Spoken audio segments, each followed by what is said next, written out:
ప్రియులారా, మన ప్రభువైన అయిన యేసు క్రీస్తు నామంలో మీకు శుభోదయం.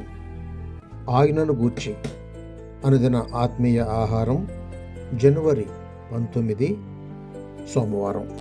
నేటి మన ధ్యాన లేఖనం సామెతల గ్రంథం 1వ అధ్యాయం 7వ వచనం.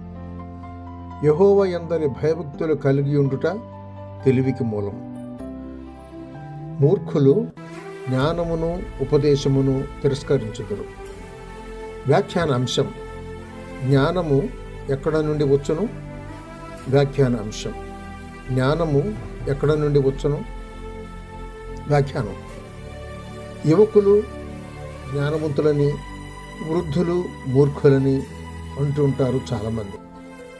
నిజమే, జ్ఞానం వృద్ధాప్యం వల్ల రాదు అన్నట్లు గడచిన నెలలో మీరు ఎంతమంది జ్ఞానవంతులయ్యారు? ఈ మధ్య కాలంలో ముఖ్యమైన విషయాల మీద మీ తీర్పు ఎంతవరకు మెరుగుపడింది? మనకు డిగ్రీలు, డిప్లొమాలు, ఇతర అర్హతలు ఉండవచ్చు, తెలివైన వారు కావచ్చు. భవిష్యత్తు కోసం ఓ దృక్పథం కలిగి ఆర్థిక, రాజకీయ అంచనాలు వేయవచ్చు. మన వృత్తిలో మంచి విజయం సాధించవచ్చు. అంత మాత్రాన మనకు జ్ఞానం ఉందని అనుకుంటే అది అజ్ఞానమే.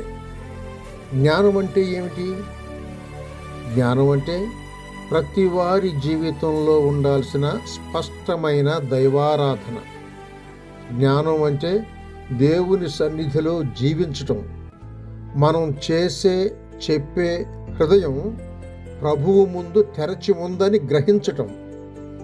మన అన్ని సంబంధాల్లో, పనుల్లో, నమ్మే వాటిలో దేవునిపై ఆధారపడటం.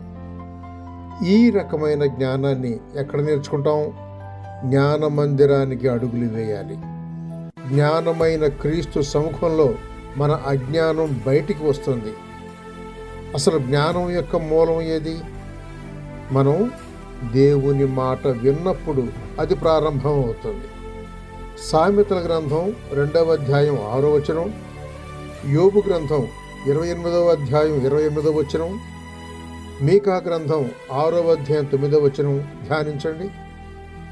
కనుక జ్ఞానం లేకపోతే ప్రభువును అడగాలి. ఆయన ఇష్టపూర్వకంగా ఇస్తాడు అని యాకోబు పత్రిక వ్రాస్తూ 1వ అధ్యాయం 5వ వచనంలో చెబుతున్నాడు. ప్రభువా, మాకు జ్ఞాన హృదయం కలుగునట్లు చేయము, మా దినములు లెక్కించుట మాకు నేర్పము. కీర్తనల గ్రంథం 90వ కీర్తన 12వ వచనం. శుభములతో వందనాలు.